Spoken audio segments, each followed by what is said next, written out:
Hello, I'm José Morales, as many of you know. I'm an actor, a teacher of English, a former school coordinator, and a writer of textbooks for teaching English to children. And I started that long list of words with the word actor, not by chance, but because I feel that that is my preferred profession. Luckily for me, I've been privileged to put together all of the things that I've learned as an actor, as a professional actor on the stage, with those things that I've done for many, many years as a professional teacher in a classroom. Having participated in this event called Actful Teaching has been a great opportunity for me to think about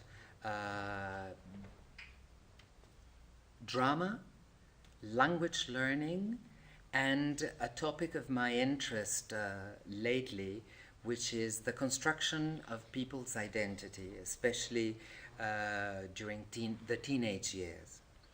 And my first conclusion today was that teaching is indeed actful, or full of acting. And I drew on the theory coming from my first love, that is acting.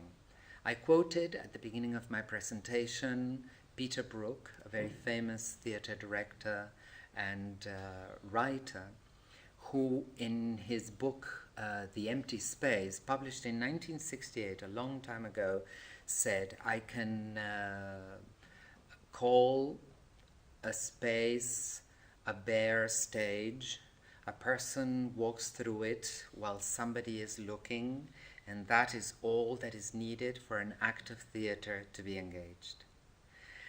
It seems to me that that is the definition of any classroom, any learning space, any school playground, where a group of students and teachers and administrative staff, etc., go about their business of learning, using the language, writing in the language, listening to other people speak the language, doing role play, for one, whilst other people are just sitting there not watching as an audience, but simply participating as onlookers, shall we say.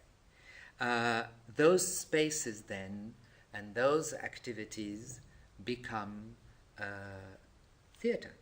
They become drama, just as much as and just as well as sometimes that drama can be seen on a professional stage. Today I've connected then drama, language learning, and the construction of identity.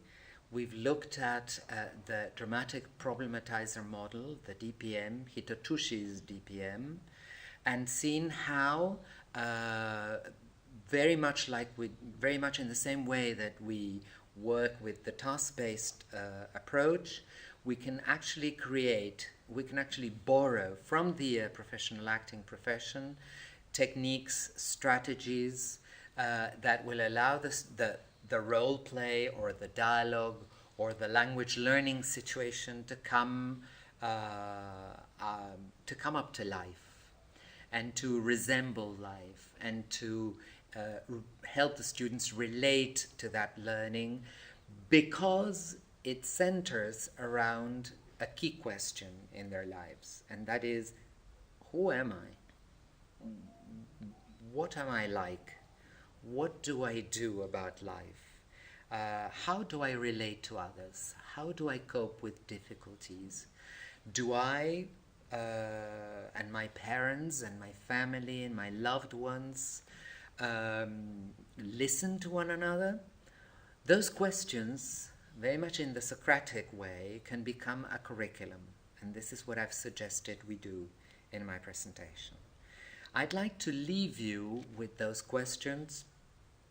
I'd like to leave you with what you already know how to do in your classrooms as teachers of English, and ask you one last question, which is, how do you, as a regular teacher of English with no professional training as an actor or actress, with no particular interest in drama until now, how do you put all that together for the benefit of your students? And I will give you one last reason why maybe it's worth doing that. And it's based on scientific research. Paul Zak, PhD, conducted research with two groups of people. Group A, the subjects, and his control group, Group B. And the research consisted of the following. Group A were told a story as a group and were involved in actually telling the story through movements, through questions, through repetition of certain parts of the story. And then blood samples were taken for all of the participants in that group, and they were analyzed for chemicals that are usually found in the brain and are associated with motivation, with attention, with focus, with caring, with empathy. Those chemicals are called cortisol, which is normally associated with an amount of which is associated with attention, and oxytocin, which is normally associated with caring, with empathy, with well-being. The control group, the other group, Group B, were welcomed to the experiment. They were told that they were going to be have to give some blood samples, and that those blood samples would be examined for certain chemicals, but they were not told a story. They were not they did not participate in the telling of a story. They did not dramatize the story. They just listened to instructions, and then blood samples were taken. Those blood samples were analyzed, and lo and behold, there was no oxytocin there. There were very little amounts of cortisol, suggesting basically that they couldn't care less what was happening.